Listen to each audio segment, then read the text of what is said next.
Comme resaka fizahantany eto Mahajanga, surtout resaka fizahantany anatiny, zany atao hoe tourisme interne, tourisme national zany. Eto zao ny hôtely rehetra presque feno rehetra eto ny hôtely. Dia raha ohatra hoe statistique no ambaranareo, efa mahatratra any amin'ny 150 000 touristes tonga eto amin'izao fotoantsika miteny zao zany.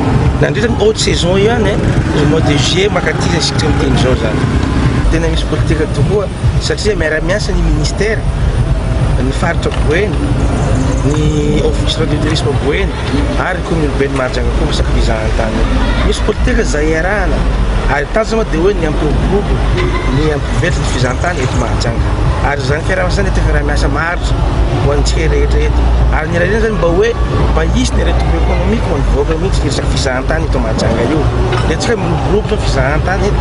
Engany mba hiroborobo koa toerana malagasy ary manome asa an'ireo olona rehetra eto Mahajanga firoborana fizahantany misy amintsika eto zany.